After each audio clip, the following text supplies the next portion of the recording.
Friends, welcome all of you on quality and facts. दोस्तों, आज मैं आपके सामने लेके आया हूँ महाराष्ट्र सेट का पेपर जो कि 27 दिसंबर 2020 को हुआ है। तो यहाँ पे जो लैंग्वेज रहेगी इस पेपर की वो रहेगी इंग्लिश। अब आप लोग ये मत बोलिएगा कि हिंदी में इसको कीजिए, क्योंकि दूसरी लैंग्वेज आपको हिंदी से भी खतरनाक मिलने वाली है, ये है मराठी लैंग्वेज। तो बेसिकली हम इसको देखेंगे इंग्लिश लैंग्वेज के अंदर और हिंदी में इसकी एक्सप्लेनेशन को देखेंगे। लेकिन उससे पहले मैं आपको बता दूं, जो मेरा वन लाइनर कोर्स मैंने लॉन्च किया है उसका स्पेशल ऑफर चला है जो कि 31 दिसंबर तक रहेगा। आप डिस्क्रिप्शन में जाके उस कोर्स को ले सकते हैं। उस कोर्स की विशेषता बताने की मुझे यहाँ पे खास ज़रूरत नहीं है, क्योंकि वो मेरा ड्रीम प्रोजेक्ट है। मेरा ड्रीम प्रोजेक्ट वो क्यों है? जिन लोगों ने वो प्रोजेक्ट लिया है, जिन लोगों ने वो 50 लेक्चर्स लिए हैं, उन लोगों को पता होगा कि कितने क्वेश्चन ऐसे हैं जो हर पेपर में आ रहे हैं। और महाराष्ट्र सेट का आप देखिए तो यहाँ पे 60 से 70% क्वेश्चन मेरे पढ़ाए हुए में से आए हैं, जो कि 50 लेक्चर्स के अंदर कवर है।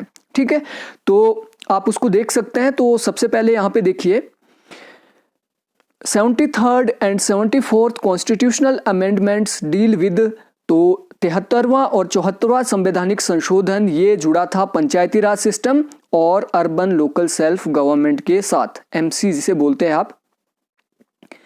The following formula in the constitution discusses language issue, तो कॉन्स्टिट्यूशन के अंदर लैंग्वेज इशू से रिलेटेड है मुंशी अयंगार फॉर्मूला। और जो ये अयंगार फॉर्मूला था, इसने कहा था इंग्लिश को ऑफिशियल लैंग्वेज बनाने की 15 साल के लिए इन्होंने बात की थी।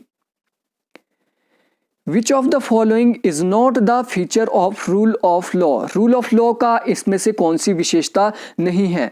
दोस्तों, सुपरमेसी ऑफ लॉ होता है, इंडिपेंडेंट जुडिशरी भी होनी चाहिए, restriction on the exercise of discretionary power, तो डिस्क्रिशनरी पावर के ऊपर भी रोक लगाई जाती है, लेकिन डिक्टेटोरियल लीडरशिप वहां पे नहीं होती है।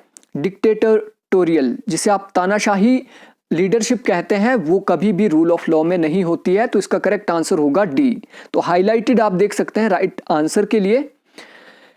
8th schedule of the Indian constitution include the list of, तो 8th जो शेड्यूल है इंडियन कॉन्स्टिट्यूशन का, वो ऑफिशियल लैंग्वेज के साथ नहीं जुड़ा है, वो जुड़ा है लैंग्वेजेस के साथ, जो कि हमारे संविधान में अंकित की गई है भाषाएं, उसके साथ ये जुड़ा है। तो 22 लैंग्वेज जुड़ी है जो कि इंडियन कॉन्स्टिट्यूशन के अंदर दी गई है। तो ये 8वीं अनुसूची में है। Who presented the objective resolution in the constitutional assembly, तो उद्देश्य प्रस्ताव ये लाया था पंडित जवाहरलाल नेहरू ने। विच of the following is not a directive principle of state policy, यानी डीपीएसपी इनमें से कौन सा नहीं है? इक्विटेबल रीडिस्ट्रीब्यूशन ऑफ रिसोर्सेज, यानी जो रिसोर्सेज है उनका रीडिस्ट्रीब्यूशन करना। फॉर एग्जांपल, अंबानी से पैसा लेके उसको गरीब आदमियों में रीडिस्ट्रीब्यूशन करना, तो इस तरीके की बात नहीं की गई है। यूनिफॉर्म सिविल कोड की बात की गई है, पंचायती राज सिस्टम की बात की गई है आर्टिकल 40 में, यह है आर्टिकल 44। और अफर्मेटिव एक्शन, जिसे कल्याणकारी राज्य कहा जाता है, वो भी बात की गई है हमारे डीपीएसपी के अंदर, लेकिन रीडिस्ट्रीब्यूशन की बात नहीं की गई है, इसलिए ए इसका करेक्ट आंसर होगा। Preamble of the Indian constitution is written in the name of, तो प्रियम्बल जो लिखा गया है वो लिखा गया है पीपल ऑफ इंडिया, यानी हम भारत के लोग, इस नाम से ये लिखा गया है और यहीं से शुरू होता है। Lok Sabha, Rajya Sabha and president are part of, Lok Sabha, Rajya Sabha और प्रेसिडेंट निर्माण करते हैं पार्लियामेंट का, संसद का। Which of the following pattern of representation is not provided for in the Indian constitution, तो इंडियन कॉन्स्टिट्यूशन के अंदर रीजनल जो रिलीजियस कॉन्स्टिट्यूएंसी है वो नहीं बनाई गई है। हालांकि इसका जो एक्सेप्शन आप बोल सकते हैं, इसका एक्सेप्शन है सिक्किम। सिक्किम में एक सीट जो है वो धर्म के आधार पर रखी गई है, लेकिन वो एक्सेप्शन है। अदर स्टेट्स में रिलीजियस बेस्ड पे कहीं पे भी कॉन्स्टिट्यूएंसी नहीं बनाई गई है। तो आप विधान परिषद देखते हैं, तो विधान परिषद का जो निर्माण किया जाता है उसके अंदर क्या है, टीचर्स भी वोट करते हैं, उनकी अलग से कॉन्स्टिट्यूएंसी बनाई जाती है। ग्रेजुएट्स भी वोट करते हैं। आपने देखा होगा 112 जो शेयर रहता है विधान परिषद के अंदर वो रहता है टीचर्स का, ग्रेजुएट का। नॉमिनेटेड मेंबर भी रहते हैं।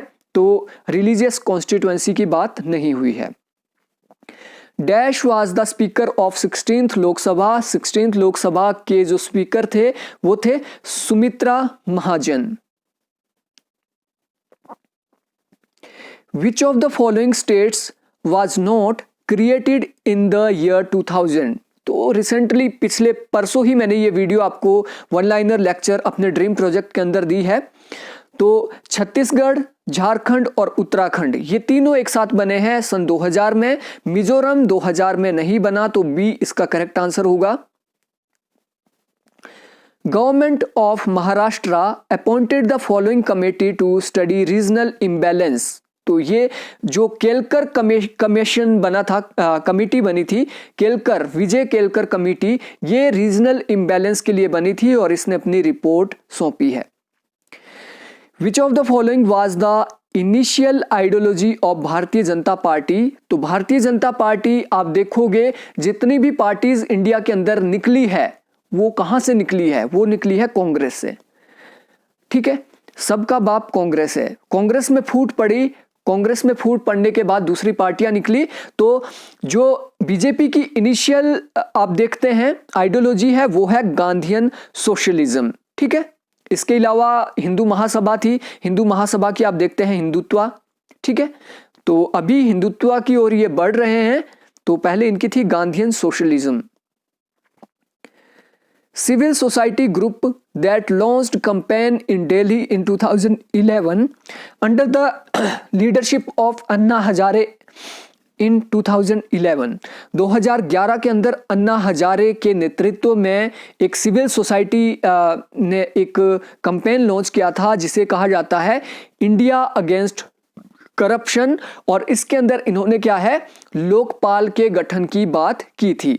तो यह है India against corruption civil society. आगे इसी से रिलेटेड एक क्वेश्चन आया है, उसको भी आप देख लीजिएगा। Decentralisation of power to rural and urban local self government institution is done through the following schedules in Indian constitution. तो इंडियन कॉन्स्टिट्यूशन के ये जो शेड्यूल 11 और 12 के अंदर बात की गई है पंचायती राज और local self government, urban local self government की। Which of the following is not a breakaway faction of the erstwhile Janata Dal.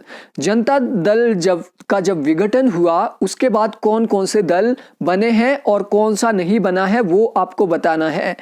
Janata Dal United, RJD, JDS ये तीनों दल बने हैं, लेकिन बीजेएस इससे नहीं निकला है। तो डी इसका करेक्ट आंसर होगा।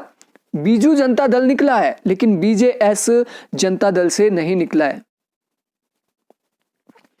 Political parties were mentioned in the constitution first by amendment. 52nd amendment के द्वारा पॉलिटिकल पार्टीज मेंशन की गई थी पहली बार। इसके अंदर आप देखते हैं जो 52वां संवैधानिक संशोधन है दल बदल विरोधी कानून से ये रिलेटेड है। UPSC does not recruit candidate by the following method. UPSC transfer नहीं करता है, यूपीएससी कभी भी ट्रांसफर नहीं करता है। ट्रांसफर के जो इश्यूज होते हैं वो मंत्रालय के पास होते हैं, ना कि यूपीएससी के पास। तो सी इसका करेक्ट आंसर होगा। National human right commission NHRC was established in the year of. NHRC की स्थापना अक्टूबर 1993 के अंदर की गई है। The idea of the basic structure of the constitution was discussed in the Kesavananda Bharati case 1973। अभी तक जितने भी क्वेश्चन आपने देख लिए हैं, 20 क्वेश्चन देख लिए हैं, 20 में से 19 क्वेश्चन मेरे वन लाइनर क्वेश्चन के अंदर कवर है। Who among the following argued in favor of and emphasized the need to employ the concept of ecology। Concept of ecology को किसने लागू करने की बात की थी? तो इकोलॉजी के साथ दो आदमी जुड़े हुए हैं, पहले हैं एफडब्ल्यू रिक्स और दूसरे हैं जॉन एम गॉस। तो ए इसका करेक्ट आंसर होगा। Match the following list. आपने यहाँ पे लिस्ट को मैच करना है। बहुत ही सिंपल सा क्वेश्चन था, like decision making theory. Decision making theory क्या बात करती है? Involve 3 stages. डिसीजन मेकिंग जो की जाती है वो 3 स्टेजेस के अंदर की जाती है, ठीक है। Process of intelligence. इंटेलिजेंस मतलब आप कोई डिसीजन लेते हैं तो आपके पास एक इंटेलिजेंस होता है, आपके पास कोई सूचना तंत्र होता है। सूचना तंत्र के बाद आपके पास एक्टिविटी, आप एक्टिविटी करते हैं और सबसे लास्ट में चॉइस करते हैं, चूज करते हैं और डिसीजन अपना ले लेते हैं। Scientific management theory. Scientific management theory बात करती है प्रोडक्टिविटी की, producing organised knowledge about worker and management, ठीक है। ह्यूमन रिलेशन थ्योरी बात करती है पार्टिसिपेटिव मैनेजमेंट की, और रैशनल चॉइस थ्योरी बात करती है questions hegemony of bureaucracy and view human as intelligent self interested. तो इस क्वेश्चन का जो करेक्ट आंसर है वो है D. Match the list 1 two list 2। यहाँ पे बुक्स ऑथर दिए हैं और ऑथर की बुक्स दी है, बहुत ही सिंपल है। चेस्टर आई बर्नार्ड ने 1938 में लिखी है द फंक्शन ऑफ एग्जीक्यूटिव, ठीक है। फ्रेड डब्ल्यू रिक्स की बुक है the ecology of public administration, और उसके बाद आप देख रहे हो ड्वाइट वाल्डो की जो बुक है वो है डेमोक्रेसी, ब्यूरोक्रेसी एंड हाइपोक्रेसी, और पीटर एफ ड्रकर ने बुक लिखी है द फ्रंटियर ऑफ मैनेजमेंट। तो इसका करेक्ट आंसर होगा सी। सारी बुक्स मैंने अपने वन लाइनर में डिस्कस की है। हावर्थन experiment enhance the importance of. हावर्थन परीक्षण जो किया गया था वो इनफॉर्मल ऑर्गेनाइजेशन की इंपॉर्टेंस को चेक करने के लिए किया गया था, अनौपचारिक समूहों के लिए। यहां पे असर्शन और रीजन दिए गए हैं। The system approach is based on the view that organization should be studied as a whole because the behavior of one part has a considerable impact on the other part। यानी system approach क्या कहती है, जब भी हम किसी system को पढ़ते हैं, किसी भी सिस्टम को समझते हैं, तो पूरे के पूरे सिस्टम को हमें समझना पड़ेगा, क्योंकि सिस्टम का एक भी पार्ट में अगर गड़बड़ आई तो पूरे सिस्टम में गड़बड़ आ जाती है, ठीक है। तो बिल्कुल सही बात है सिस्टम अप्रोच के बारे में। The system approach ignores the action between a system and its environment. तो ये बिल्कुल गलत है, ऐसी बात सिस्टम अप्रोच नहीं करती है। सिस्टम अप्रोच ने क्या बात की कि हमें एनवायरमेंट को भी देखना पड़ेगा। सिस्टम के एक्शन के साथ साथ हमें क्या देखना पड़ेगा, एनवायरमेंट को भी। दैट्स मीन ए सही है और आर गलत है, तो इसका करेक्ट आंसर होगा सी। Who among the following viewed all organization as system of cooperation of human activity and proposed the theory of contribution satisfaction equilibrium as the basis of individual contribution to organization? ये question कई बार one liner के अंदर कम से कम 2 से 3 बार repeat हुआ है। तो Chester आई Bernard इसका करेक्ट आंसर है, ठीक है। Contribution satisfaction equilibrium। The origin of public choice approach is generally credited to the work। तो आप देखोगे पब्लिक चॉइस अप्रोच के साथ जुड़े हैं एंथनी डाउन्स। तो कई बार ये रिपीट हुआ है question. Which one of the following essays is regarded as founding essays of public administration? तो फाउंडिंग एसे, यहाँ पे देखिए founding essay of public administration, तो पहला जो एसे लिखा गया था वो वुड्रो विल्सन द्वारा लिखा गया था। उसका नाम था द स्टडी ऑफ एडमिनिस्ट्रेशन 1887 में। और ये क्या है, ये है फाउंडिंग एसे, क्योंकि यहीं से शुरुआत होती है पब्लिक एडमिनिस्ट्रेशन की। Who defined administration as domination or exercise of authority while most other defined it as service और परफॉर्मेंस ऑफ ड्यूटी? तो मुझे जितना लगता है इसका करेक्ट आंसर कार्ल मार्क्स होना चाहिए, लेकिन I am not very much sure about correct answer. तो इसको आप एक बार क्रॉस चेक जरूर कर लीजिए। यहाँ पे लिस्ट 1 को लिस्ट 2 से आपने मैच करना है। तो सबसे पहला है एल्टन मेयो। एल्टन मेयो ने नियो क्लासिकल थ्योरी दी है, ठीक है, ह्यूमन रिलेशन के साथ ये जुड़े हैं। उसके बाद एफ.डब्ल्यू. टेलर ने साइंटिफिक मैनेजमेंट अप्रोच दी है। हेनरी फ्योल को फादर माना जाता है एडमिनिस्ट्रेटिव थ्योरी का, और हर्बर्ट साइमन ने दी है decision making approach in public administration. तो इसका करेक्ट आंसर है C. The national institution for transforming India, NITI Aayog एक एग्जीक्यूटिव बॉडी है, क्योंकि ये कार्यकारी आदेश के द्वारा बनाई गई है। सेम जैसे कि आपका योजना आयोग था, उसी तरीके से नीति आयोग बना है। तो बी करेक्ट आंसर है इसका। Which one of the following indicator is identified by the United Nations as the governance indicator for sustainable development? तो इंडिकेटर क्या है? Drinking water facility. इन्होंने क्या है, वाटर फैसिलिटी या फिर प्योर वाटर फैसिलिटी को इसके अंदर रखा है। Judiciary ensures accountability of administration through.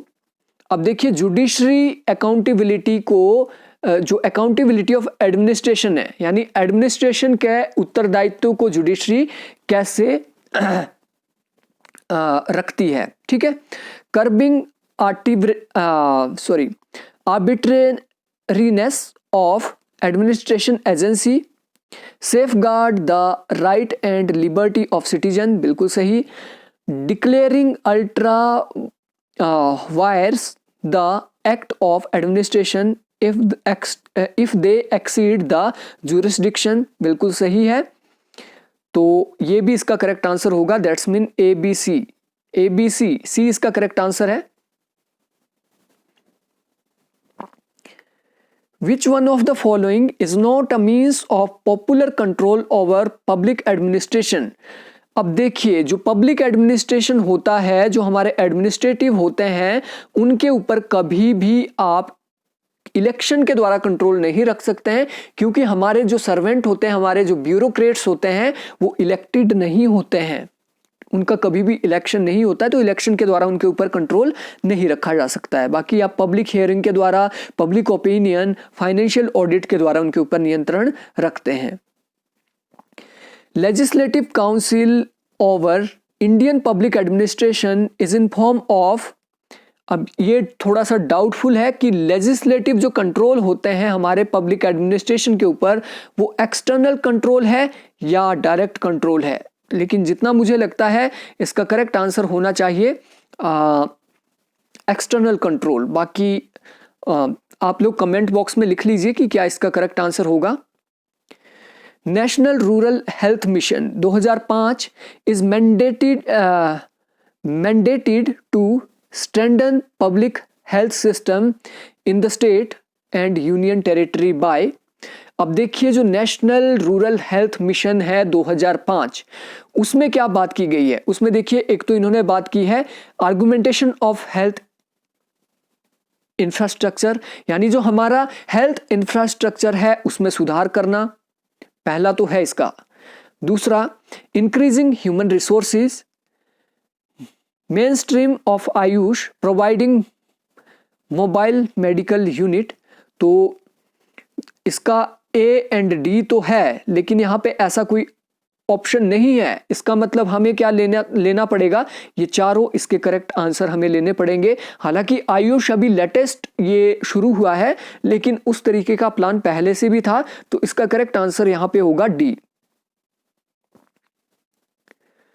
The right to free and compulsory education policy 2009 does not provide. अब देखिए, 2009 की जो राइट टू एजुकेशन पॉलिसी है वो क्या प्रोवाइड नहीं करता है। ठीक है, does not provide for non justifiable right to all children between the ages of 6 to 14। अब यहां पे क्या दिया है? क्या प्रोवाइड नहीं करता है? The right to free and compulsory education policy of 2009 does not provide for। अब देखिए, ये जो 2009 की पॉलिसी है, ये फ्री एंड कंपल्सरी एजुकेशन की बात करती है। ठीक है, education of equality and equitable quality, तो क्वालिटी एजुकेशन की भी बात हुई है। मेंटेनिंग पीपल टीचर रेशो, तो इसकी भी बात हुई है। लेकिन यहाँ पे आप जो एक शब्द देख रहे हो नॉन जस्टिफिएबल, यानी अगर आपको शिक्षा का अधिकार नहीं दिया गया है तो आप कोर्ट में नहीं जा सकते हैं। पहला ऐसे था, लेकिन जो 2009 का एक्ट आया है उसके द्वारा क्या किया गया है, उसके द्वारा इसको जस्टिफिएबल बनाया गया है, यानी ये हमारा एक मौलिक अधिकार है। अगर 6 से 14 साल के बच्चे को एजुकेशन नहीं दी जाती है तो वो कोर्ट में जा सकता है, यानी ये क्या है, जस्टिफिएबल है, जस्टिसिएबल है। तो यहां लिखा है नॉन जस्टिसिएबल, जो कि बिल्कुल गलत है। तो इसका ए करेक्ट आंसर होगा। Credit linked subsidy for economically weakly section on the housing loan is provided under Pradhan Mantri Awas Yojana. Issues and challenges of participatory development paradigm in India, यानी India के अंदर participatory development के लिए कौन कौन से challenge हैं। Poor development governance, बिल्कुल। Poor involvement of civil society, तो जब सिविल सोसाइटी आपका डेवलपमेंट इश्यूज के अंदर पार्टिसिपेट नहीं करेगा तो डेफिनेटली वहां पे क्या है, ये एक चैलेंज के रूप में उभरेगा। इफेक्टिव डेमोक्रेटिक डिसेंट्रलाइजेशन, तो ये यहाँ पे ये एक अच्छा है, ये कोई चैलेंज नहीं है, ठीक है। ए और बी इसका करेक्ट आंसर होगा, ये चैलेंज है। लेकिन इफेक्टिव डेमोक्रेटिक डिसेंट्रलाइजेशन से क्या होगा, वो चैलेंज नहीं, वो उसका सॉल्यूशन माना जाएगा। तो सी इसका करेक्ट आंसर होगा। E governance is an instrument of achieving good governance because it improve efficiency and economy, enhance citizen government interface, बिल्कुल। इम्प्रूव डिसीजन मेकिंग, तो डिसीजन मेकिंग को भी इम्प्रूव करेगा क्योंकि हर लोग उसमें पार्टिसिपेट करेंगे, अपनी राय देंगे। Increases transparency in government operation, बिल्कुल सही है। तो ए बी सी डी चारों इसके करेक्ट आंसर है, डी करेक्ट आंसर है। The idea of deconstruction is associated with, deconstruction का सिद्धांत पोस्ट मॉडर्निज्म में दिया है जैक्स डेरिडा ने। आपको लिस्ट 1 को लिस्ट 2 के साथ यहां पे मैच करना है। फ्रीडम, फ्रीडम का मतलब होता है property of will. Toleration, toleration का मतलब होता है an essential pre condition for harmony. Toleration का मतलब कि आप टॉलरेट करते हैं, सभी धर्मों के बीच हार्मनी स्थापित की जाएगी, सोशल स्टेबिलिटी स्थापित की जाएगी। पॉजिटिव लिबर्टी, पॉजिटिव लिबर्टी का मतलब है being one's own master. Negative liberty का मतलब होता है मिनिमल स्टेट, यानी राज्य के कम से कम काम होने चाहिए। तो बी इसका करेक्ट आंसर है। Critical theory proposes to create, critical theory का जो लक्ष्य था वो था काउंटर कल्चर का निर्माण करना। तो ग्रामशी ने क्रिटिकल थ्योरी की नींव रखी और उन्होंने काउंटर कल्चर की बात की, यानी पूंजीवाद का जो संस्कृति है उसके द्वारा वो हेजीमनी स्थापित करती है। इसलिए अगर आपको शोषण को खत्म करना है तो वर्कर, यानी शोषण जिनका हो रहा है उन लोगों को भी अपनी एक संस्कृति डेवलप करनी पड़ेगी जो कि होगी काउंटर कल्चर। और इसी की बात आगे चलकर माओ ने की थी कल्चरल रेवोल्यूशन के अंदर। According to Habermas, modern capitalist system have a tendency to develop one of the following। तो हैबरमास का ने एक बुक भी लिखी है जो है लेजिटिमेशन क्राइसिस। तो लेजिटिमेशन डेफिसिट की बात की है हैबरमास ने। The philosophy of natural rights had depended on ethical theory. तो नेचुरल राइट्स की जो फिलॉसफी है वो क्या है, नैतिक सिद्धांत के ऊपर टिकी है, यानी ये हर एक व्यक्ति का नैतिक अधिकार है। ठीक है, जो आपके नेचुरल राइट है वो नैतिक अधिकार है क्योंकि वो आपको जन्म से ही प्राप्त होते हैं और ये अधिकार आपको नैतिक रूप से भगवान द्वारा प्रदान किए जाते हैं। तो ए इसका करेक्ट आंसर होगा। A well-known feminist slogan is that the personal is political. The personal is political, ये नारीवाद का जो द्वितीय लहर आई थी, सेकेंड वेव फेमिनिज्म, उसके अंदर ये स्लोगन दिया गया था और पर्सनल इज पॉलिटिकल के अंदर कहा गया था जो पर्सनल स्फेयर होता है, जो घर की चार दीवारी होती है, चार दीवारी के अंदर नारियों का बहुत ज़्यादा शोषण होता है, उनके साथ मारपीट होती है, अत्याचार होते हैं। तो पर्सनल इज पॉलिटिकल इसीलिए दिया गया था जो आपके अंदरूनी क्षेत्र है, जो आपका पारिवारिक क्षेत्र है, उसको भी पॉलिटिकल करना चाहिए, उसको भी सार्वजनिक करना चाहिए, ताकि आंतरिक हिंसा जो नारियों के साथ हो रही है वो खत्म हो पाए। तो साइमन डी बुआ इसके साथ जुड़ी है, इस नारे के साथ। आपको लिस्ट 1 को लिस्ट 2 से यहाँ पे मैच करना है। तो इसका जो करेक्ट आंसर है वो 1 है। लाइक 1 का 3। इक्वल का मतलब क्या होता है? इक्वल का मतलब होता है रेजिमेंटेशन एंड सोशल इंजीनियरिंग। उसके बाद आप देखते हो ओके, बी का 4, बी का यहां पे 4 है। यूनिफॉर्मिटी का मतलब क्या होता है? यूनिफॉर्मिटी का मतलब होता है जिसमें आइडेंटिकल फिजिकल कैरेक्टरिस्टिक होती है। जैसे यूनिफॉर्म, आपकी स्कूल यूनिफॉर्म होती है, स्कूल यूनिफॉर्म कैसी होती है? एक जैसी होती है ना, जिसमें यूनिफॉर्मिटी होती है। तो यूनिफॉर्मिटी क्या होती है? Identical physical characteristic. तो इसके आधार पे इसका करेक्ट आंसर निकल के आता है ए। फाउंडेशनल इक्वलिटी मीन्स, फाउंडेशन का मतलब होता है मौलिक समानता से क्या अभिप्राय है? मौलिक समानता का मतलब है having same chances to rise and fall in society. यानी समाज के अंदर आप ऊंचे पद पर जाते हो या निचले पद पे जाते हो, उस पद के लिए आपको क्या है? इक्वल चांस दिए जाए, उसे कहा जाता है fundamental equality. Which one of the following political ideologies has longer history? तो मार्क्सिज्म आप देखोगे तो मार्क्सिज्म 19वीं शताब्दी की देन है। 1850 के बाद मार्क्सिज्म एज अ थ्योरी आती है। लिबरलिज्म को देखेंगे तो ये आपका 17वीं शताब्दी में, 1632 के बाद लिबरलिज्म, ये जो आप देखते हैं जॉन लॉक का एरा, जो जॉन लॉक के बाद लिबरलिज्म की शुरुआत मानी जाती है। और फेमिनिज्म 20वीं शताब्दी, 20th सेंचुरी की एक विचारधारा है, लेकिन सोशलिज्म बहुत पुरानी विचारधारा है। तो बी इसका करेक्ट आंसर होगा। For which one of the following principle Locke has been criticise for not explaining adequately? तो प्रॉपर्टी का जो सिद्धांत, संपत्ति का जो सिद्धांत यहाँ पे दिया है, संपत्ति का सिद्धांत जो जॉन लॉक ने दिया है, तो संपत्ति को जॉन लॉक ने माना था नेचुरल राइट।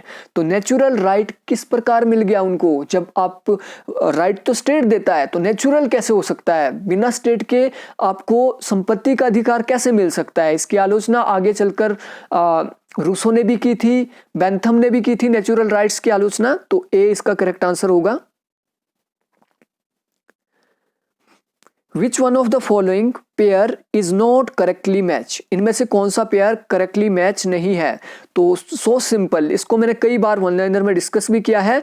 माइकल फूको, माइकल जो फूको है वो पोस्ट मॉडर्निस्ट थिंकर है, और इन्होंने पावर एज नॉलेज की बात की है। इन्होंने क्या है? नॉलेज को ही शक्ति माना है, ज्ञान को शक्ति के रूप में देखा है, ना कि कैपिलरी को। ठीक है, तो ए इसका करेक्ट आंसर ही, ये करेक्टली मैच नहीं है। Give the correct answer using the codes below. तो यहाँ पे कोड आपको दिए हैं और आपने सही आंसर चुनना है। Plato's book Republic deal with idealism, बिल्कुल सही बात है। इनकी जो रिपब्लिक बुक है वो आदर्शवाद है, इसमें इन्होंने आदर्श राजा की कल्पना की, तो ये आदर्शवाद से प्रेरित है। Plato's book law deal with realism, बिल्कुल सही बात है।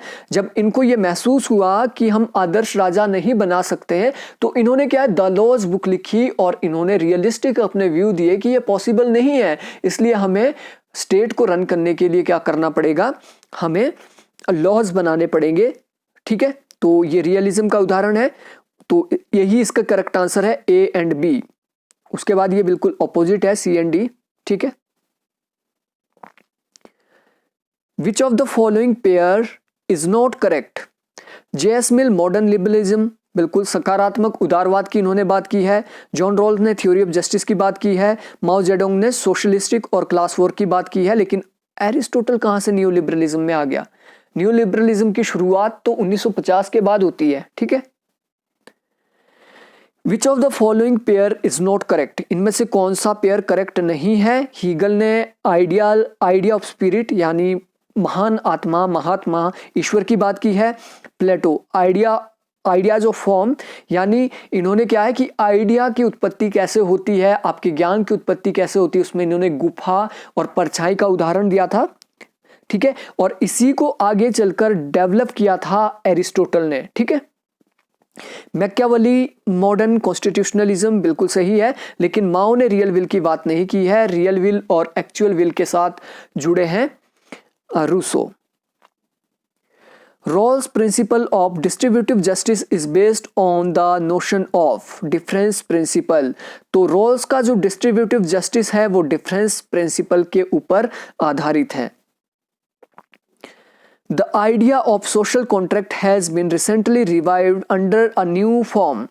तो जॉन रॉल्स ने सोशल कॉन्ट्रैक्ट जो थ्योरी है उसको रिवाइव किया है, और अज्ञानता का पर्दा यानी वेल्स ऑफ इग्नोरेंस का जो इन्होंने सिद्धांत दिया है, उसके पीछे इन्होंने बोला कि एक ऐसा प्रकार का समाज, एक ऐसी स्थिति में समाज पहुंच जाएगा कि एक पर्दा है, पर्दे के पीछे लोग एक सोशल कॉन्ट्रैक्ट करते हैं, जिसके अंदर वो क्या करते हैं, एक ऐसे समाज का निर्माण करना चाहते हैं जिसके बारे में किसी को पता नहीं है कि इसमें किसका लाभ होगा, किसकी हानि होगी। तो यहाँ पे इन्होंने एक सोशल कॉन्ट्रैक्ट किया है। तो idea of social contract revive किया है जॉन रॉल्स ने। Who among the following favoured qualification as the basic of right to vote. तो क्वालिफिकेशन की बात करते हैं जे.एस. मिल ने कहा जो पढ़े लिखे हैं उनको ज़्यादा वोट देने का अधिकार होगा, जो कम पढ़े लिखे हैं उनको कम वोट, और जो अनपढ़ है उनको वोट देने का अधिकार बिल्कुल भी नहीं होगा। तो इस तरीके से प्लूरल वोटिंग की बात की थी जे.एस. मिल ने on the basis of qualification. The theory of social contract primarily seek to explore historical origin of state.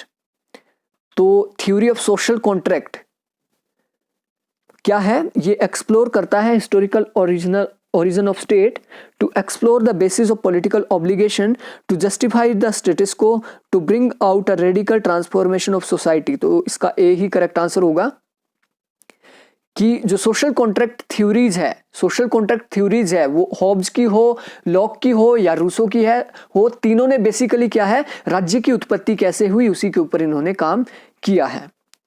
Who said the minimal state is the most extensive state that can be justified? Any state more extensive violate people right। तो बिल्कुल सही, Robert Nozick ने बात की है minimal state की।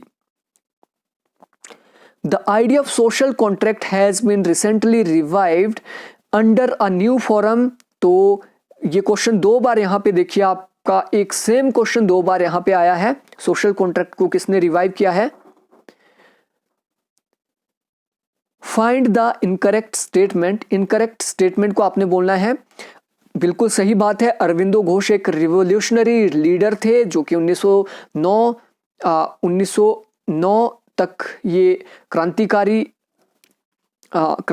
का समर्थन करते रहे। Mahatma Gandhi satyagraha was meant also for heart transformation of opponent. यानी महात्मा गांधी का जो सत्याग्रह है उसमें दूसरों के हृदय परिवर्तन यानी अपने शत्रुओं के हृदय परिवर्तन की भी बात की गई है।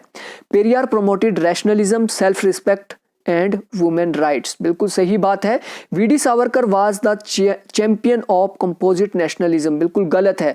कंपोजिट नेशनलिज्म की बात करते हैं महात्मा गांधी। कंपोजिट नेशनलिज्म का मतलब होता है जिसमें हिंदू और मुस्लिम जितनी भी कम्युनिटी हमारी है, सिख ईसाई है, वो हार्मनी के साथ रहेंगे, सद्भाव के साथ रहेंगे। लेकिन वी.डी. सावरकर बात करते हैं किसकी? हिंदुत्व की। तो डी इसका करेक्ट आंसर है, ये बिल्कुल गलत है।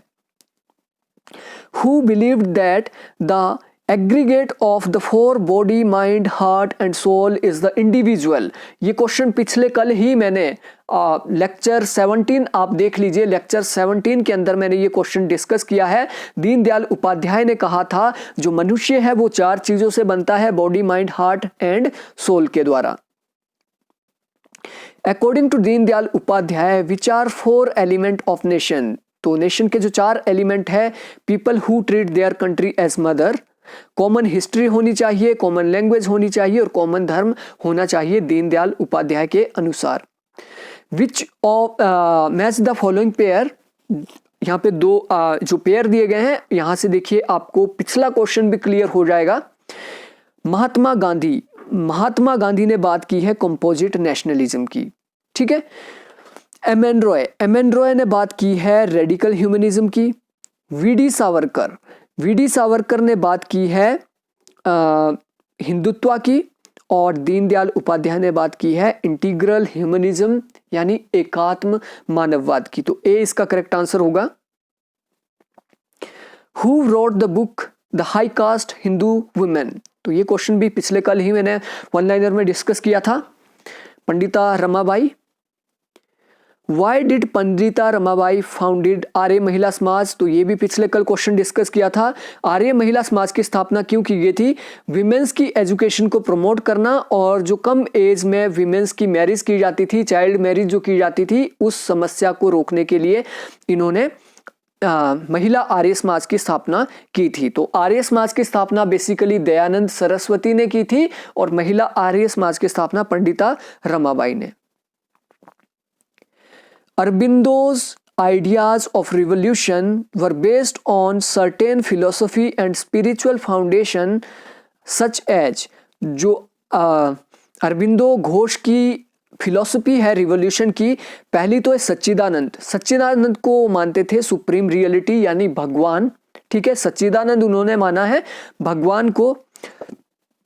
दूसरा सुपर माइंड और truth consciousness.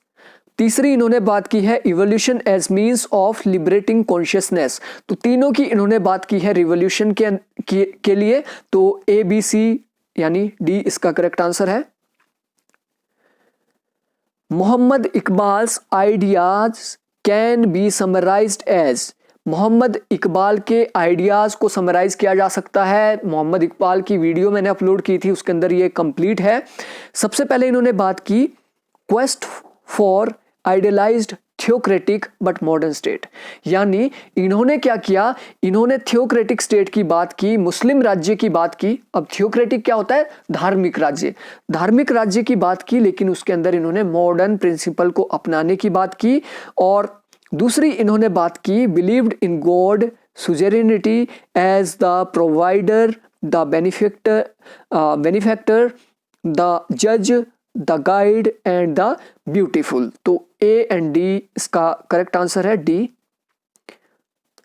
Who among the following was an early central figure in Vedantic nationalist conceptualization against British rule? तो वैदांतिक conceptualization से जितना मुझे लगता है बंकिम चंद्रा है, क्योंकि विवेकानंद ने कभी भी डायरेक्टली बात नहीं की है अंग्रेजों के खिलाफ।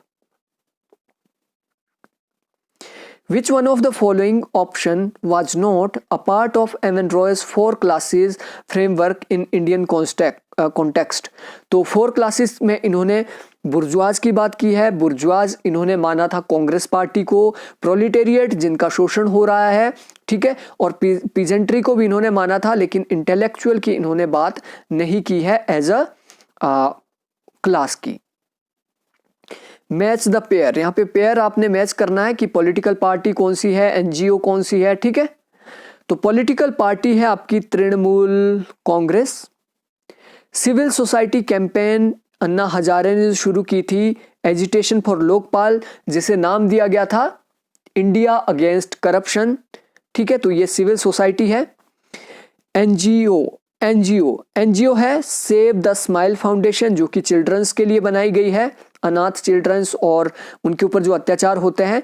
इंटरेस्ट ग्रुप है ऑल इंडिया किसान सभा, तो ए इसका करेक्ट आंसर होगा। Choose the incorrect statement, incorrect statement आपको बतानी है। Nationalism was the ideological impetus that over the century transformed Europe, तो ये तो सही है। Nationalism paved the way to foreign domination, nationalism ने क्या सच में फॉरेन डोमिनेशन को स्थापित किया है? क्या इंडिया का नेशनलिज्म के कारण ही अंग्रेज भारत के ऊपर आए हैं क्या? नहीं, आप बोलोगे नहीं कि इंडिया का अगर नेशनलिज्म स्ट्रॉन्ग होता तो कभी भी हमारे ऊपर फॉरेन डोमिनेशन स्थापित नहीं होता, ठीक है। तो ये यहाँ पे बिल्कुल गलत है। Who is the author of the book imagined community, तो imagined community Benedict Anderson, direct question बिल्कुल। Mozambique was the colony of Portugal, पुर्तगाल की कॉलोनी थी मोजाम्बिक। In which of the following state constitutionalism is absent, तो Sudan जो है आपका, साउथ सूडान, वहां पे तानाशाही का शासन है, और अक्सर आपने न्यूज में देखा होगा सूडान, तो सूडान के अंदर कॉन्स्टिट्यूशनलिज्म नहीं है, हालांकि दिसंबर 2019 में वहां पे कॉन्स्टिट्यूशन बनाने की बात चली थी। Which among the following is not the feature of constitutionalism, constitutionalism का फीचर कौन सा नहीं है? देखिए, कॉन्स्टिट्यूशनलिज्म के अंदर आपका रिटन कॉन्स्टिट्यूशन होता है, सुपरमेसी ऑफ कॉन्स्टिट्यूशनल होता है, प्रोटेक्शन ऑफ सिटीजन राइट्स उसके द्वारा होते हैं, लेकिन अनलिमिटेड रूल नहीं होता है। कॉन्स्टिट्यूशनलिज्म का ही मतलब होता है लिमिटेड रूल, लिमिटेड रूल होता है कॉन्स्टिट्यूशनलिज्म का, ना कि अनलिमिटेड। तो 20 का करेक्ट आंसर है। Who is associated with the sentence The will of the people is the product and not the motive power of political process। तो ये क्वेश्चन मुझे बहुत ही डाउटफुल लग रहा है। इन दोनों में क्या, इन चारों में मुझे डाउटफुल लग रहा है, तो इसके बारे में मैं बिल्कुल भी श्योर नहीं हूं। Who put forth the concept of circulation of elite, यानी अभिजनों का संचरण सिद्धांत किसने दिया? तो विल्फ्रेड पेरेटो ने अभिजन के संचरण का सिद्धांत यानी सर्कुलेशन ऑफ एलिट दिया है। Which among the following is not the feature of majoritarianism, majoritarianism का फीचर कौन सा नहीं है? It is inclusive political system, जो मेजोरिटेरियन सिस्टम होता है वो इंक्लूसिव नहीं होता है। इंक्लूसिव का मतलब होता है कि हर समुदाय को प्राथमिकता देना। जैसे मेजोरिटेरियन स्टेट की हम इंडिया के अंदर बात करें, तो इंडिया के अंदर अगर हिंदुत्व आता है, हिंदुत्व की सरकार आती है, तो वो कभी भी इंक्लूसिवनेस को नहीं लेगी। मुस्लिमों को, मैं ये नहीं बोल रहा हूं, अभी जो प्रेजेंट में हमारी गवर्नमेंट है, अगर कट्टर हिंदूवादी या कट्टर मुस्लिम मुस्लिम सरकार आ जाती है, तो कभी भी इंक्लूसिवनेस को नहीं लेगी। तो उसी को तो मेजोरिटेरियन की तानाशाही कहा जाता है। तो डी इसका करेक्ट आंसर है, ये इंक्लूड इसको। Which among the following is not the feature of majoritarian system?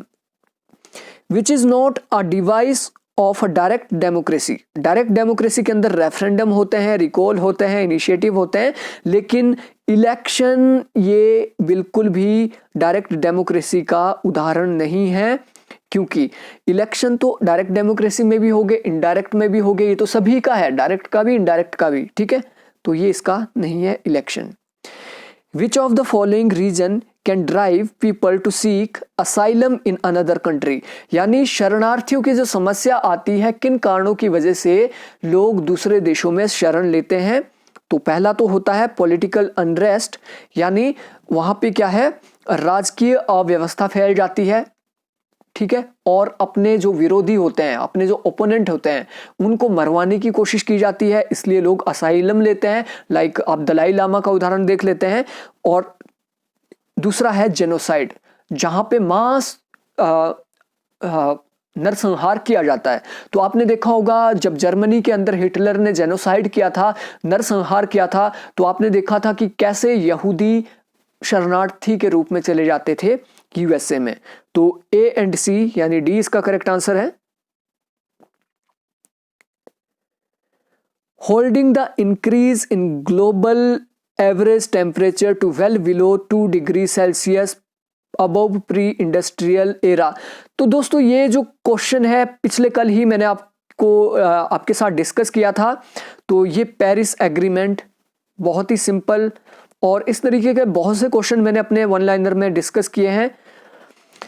Which of the following pairs is correctly matched, कौन सा करेक्टली मैच यहां पे किया गया है? रियलिज्म, रियलिज्म के साथ पीटर कर्जेस्टाइन नहीं जुड़े हैं, तो ये नहीं है मैच्ड। इंटरडिपेंडेंस लिबरलिज्म की बात जॉन मर्शाइमर ने नहीं की है, तो ये भी गलत है, क्योंकि जॉन मर्शाइमर जब मैंने आपको पढ़ाया था तो जॉन मर्शाइमर बात करते हैं स्ट्रक्चरल रियलिज्म की, तो ये भी गलत है। वर्ल्ड उसके बाद है सोशल कंस्ट्रक्टिविज्म, तो ये भी अलेक्जेंडर नहीं है, ये अलेक्जेंडर वेंड है। रॉबर्ट अलेक्जेंडर नहीं, अलेक्जेंडर वेंड इसके साथ जुड़े हैं, तो ये भी गलत है। और चौथा आपका है वर्ल्ड सिस्टम थ्योरी, जिसके साथ जुड़े हैं डेफिनेटली इमैनुअल वॉलस्टीन, तो डी यानी फोर्थ बिल्कुल सही मैच्ड है। Richard Snyder is associated with decision making approach in international politics. अंतरराष्ट्रीय राजनीति में रिचर्ड स्नाइडर जाने जाते हैं डिसीजन मेकिंग अप्रोच के लिए। Who is the author of the book diplomacy of detente? इस बुक का पूरा नाम है diplomacy of detente and Kissinger era, a Kissinger era. तो किसिंजर एरा की बात की गई है। ये बुक लिखी है कोराल बेल ने, कोराल बेल की ये बुक है। The salt one treaty was signed, तो साल्ट वन ट्रीटी 1972 में हुई है, ये भी मैंने आपके सामने डिस्कस किया था। साल्ट टू जो ट्रीटी थी वो 1972 से लेके 1979 तक चलती है। साल्ट वन ट्रीटी पास हो गई थी, ये सफल हुई थी, लेकिन ये साल्ट टू थी वो फेल हो गई थी क्योंकि यूएस ने उसको रेटिफाई नहीं किया था। तो ये ट्रीटी थी यूएस एंड सोवियत यूनियन के बीच। When did UN general assembly adopt the uniting for piece, यानी शांति के लिए एकता प्रस्ताव, ये कोरियन वॉर के टाइम लाया गया था। तो ये भी क्वेश्चन वन लाइनर में पिछले 16th लेक्चर के अंदर डिस्कस किया था मैंने। Which of the following group does not have a free trade agreement among member? तो फ्री ट्रेड एग्रीमेंट हमारा ब्राजील, साउथ अफ्रीका, इंडिया के बीच नहीं हुआ है। Who had first proposed the atom for peace? Atom for piece ये Dwight Eisenhower ने प्रतिपादित किया था 1953 में। और एटम फॉर पीस का लक्ष्य क्या था? परमाणु छतरी प्रदान करने से रिलेटेड, यानी भविष्य में क्या है, परमाणु युद्धों का खतरा ना बढ़े, इसलिए इन्होंने एटम फॉर पीस का सिद्धांत दिया। ठीक है। Which of the following is the main objective of Threshold Test Ban Treaty? तो ये है आपकी टीटीबीटी। टीटीबीटी का जो लक्ष्य था, टीटीबीटी बेसिकली 1974 में ये साइन हुई है, 1974 में, 1974 से 76 के बीच। ठीक है, बेसिकली 1974 में इंट्रोड्यूस की गई थी, 1974 में, और 76 में ये पास हुई।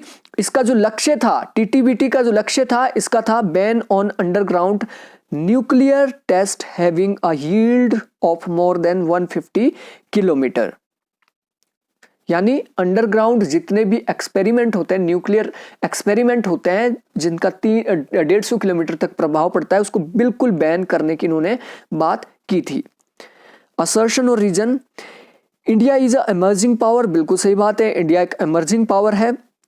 India's economy has grown consistently in the 21st century and its influence in the Indo-Pacific region as well as broader international affair expanded। तो बिल्कुल सही बात है, India is a emerging power। और emerging power क्यों है? क्योंकि इसकी economy day by day growth कर रही है। दैट्स मीन ए और बी दोनों सही है और सही एक्सप्लेनेशन भी इसकी है। क्वेश्चन नंबर 92 बिल्कुल मुझे रॉन्ग लग रहा है, क्यों? अब देखिए, It seeks to increase maritime cooperation among narrative of the Indian Ocean region। बिल्कुल सही बात है, इंडियन ओशन रीजन के बीच मैरिटाइम सिक्योरिटी के लिए ये बनाया गया था। It has working group on humanitarian assistance and disaster relief, बिल्कुल डिजास्टर रिलीफ के लिए भी ये काम करता है। आपने देखा होगा कोरोना जो महामारी आई थी, तो कोरोना काल के अंदर इसके द्वारा क्या है, IONS के द्वारा रिलीफ देने के लिए, दवाइयाँ भेजने के लिए इंडिया ने इनिशिएटिव इसमें लिया था। देयर आर 35 मेंबर, एक्चुअली जो IONS है इसके टोटल 24 मेंबर्स हैं और बाकी के जो है इसके वो है observer state. US, Russia and China are the members of IONS। तो ये बिल्कुल गलत है। आप देखोगे चाइना इसका मेंबर नहीं है IONS का, चाइना इसकी एक ऑब्जर्वर स्टेट है, इसका वो मेंबर नहीं है लेकिन बाहर से ऑब्जर्व करता है, और US तो इसमें है ही नहीं। तो दैट्स मीन ये भी गलत है और ये भी गलत है। तो कौन सा आप लेंगे वो आप पे डिपेंड करता है। तो ये क्वेश्चन ही गलत है। Question number 93, which of the following statement is not true, इनमें से कौन सी स्टेटमेंट ट्रू नहीं है। India has been attending Shanghai cooperation organisation summit since 2005, बिल्कुल सही बात है। ऑब्जर्वर के रूप में इंडिया 2005 से एससीओ के साथ जुड़ा है। India and Pakistan started process for full membership 2015, बिल्कुल सही बात है। 2015 से फुल मेंबरशिप की बात की गई थी। Pakistan was given full membership in 2070, बिल्कुल सही है। पाकिस्तान के साथ इंडिया को भी 2017 में दी गई थी। India was denied the membership of SCO, अगर इंडिया ने एससीओ की मेंबरशिप को डिक्लाइन किया होता तो आज इंडिया इसका मेंबर नहीं होता। तो डी इसका करेक्ट आंसर है। Of which organisation give below of which organisations given below is India a member, यानी इनमें से किसमें इंडिया मेंबर है, तो इंडिया मेंबर है शंघाई कोऑपरेशन ऑर्गेनाइजेशन। तो यहां पे देखो 3 क्वेश्चन आ गए एससीओ से एक साथ। Which of the following statement is not true, कौन सी स्टेटमेंट ट्रू नहीं है। The term BRICS was coined by Gold Sachs report, बिल्कुल सही बात है। 2001 में जो गोल्ड साच रिपोर्ट आई थी उसमें कॉइन किया गया था ब्रिक्स शब्द। Foreign minister of these 4 countries met the first time as a group at margin of US General Assembly in September 2006, बिल्कुल सही है। BRICS country having held annual summit since 2011, जो कि बिल्कुल गलत है। ब्रिक्स की समिट 2009 से शुरू होती है, ना कि 2011 से। तो सी इसका करेक्ट आंसर है। साउथ अफ्रीका, बिल्कुल सही बात है, 2010 में जुड़ा था सबसे लास्ट में। Arrange these countries in the descending order of the volume of their trade with India। तो सबसे ज़्यादा जो व्यापार इंडिया का होता है अभी फिलहाल यूएस के साथ होता है, जितना मुझे लगता है। सी इसका करेक्ट आंसर नहीं है। लेकिन अगर मोनोपोली के हिसाब से देखा जाए, मोनोपोली के हिसाब से चाइना, क्योंकि चाइना का व्यापार इंडिया के साथ बहुत ज़्यादा होता है। हालांकि अभी कुछ चीज़ों के यूपर बैन किया गया है, लेकिन वो डायरेक्ट व्यापार के ऊपर बैन नहीं है। तो चाइना सबसे ज़्यादा आएगा, चाइना सबसे ज़्यादा व्यापार करता है। उसके बाद आपका यूएस करता है, यूएस के बाद आपका आता है रशिया, और रशिया के बाद आता है जापान। तो बी सी इसका करेक्ट आंसर होगा। Kaladan multi modal transport project is a part of India look east policy, which country is India's partner in this project. तो इंडिया का पार्टनर म्यांमार है कालादान प्रोजेक्ट के अंदर। Trilateral highway project is a part of India's look east policy, which 2 countries are India's partner in this project. तो ये UPSC में question आया था, वहां से डायरेक्टली उठाया गया है। तो ट्राइलेटरल जो हाईवे प्रोजेक्ट है ये म्यांमार, थाईलैंड और इंडिया के बीच है, ठीक है। Which of the following is not true about SAGAR initiative of India. SAGAR की जो फुल फॉर्म है वो है security and growth for all in the region, बिल्कुल सही है। तो इसमें जो ट्रू नहीं है वो है it is a clear high level articulation of India's vision the Indian ocean. तो ये बिल्कुल भी हाई लेवल आर्टिकुलेशन नहीं है, ये एक क्लियर विजन नहीं है। अभी तक कोई भी ऑफिशियल डॉक्यूमेंट इंडियन गवर्नमेंट की ओर से नहीं आया है सागर प्रोजेक्ट को लेकर कि उसका उसमें क्या रोल रहने वाला है। तो बी इसका करेक्ट आंसर है। Which of the following is not a feature of India's nuclear program? India का न्यूक्लियर प्रोग्राम है, उसका कौन सी विशेषता नहीं है। तो refusal to sign partial test ban treaty ये इंडिया के न्यूक्लियर प्रोग्राम का हिस्सा नहीं है, क्योंकि इंडिया ने क्या है partial test ban treaty PTBT पर हस्ताक्षर किए हैं, उसको साइन किया है, ना कि रिफ्यूज किया है। तो सी यहाँ पे बिल्कुल गलत है। तो ये था महाराष्ट्र सेट का क्वेश्चन पेपर। जिन लोगों ने मेरा कोर्स लिया है उन लोगों को 1 लाइनर क्वेश्चन के 50 लेक्चर सीरीज की अहमियत पता लग गई होगी, और जो लोग लेना चाहते हैं वो डिस्क्रिप्शन से ले सकते हैं। और याद रहे अभी 1 जनवरी यानी कि 31 दिसंबर की नाइट 12 बजे तक ये ऑफर वैलिड रहेगा, उसके बाद सारा डिस्काउंट हटा दिया जाएगा। So thank you, thanks for watching.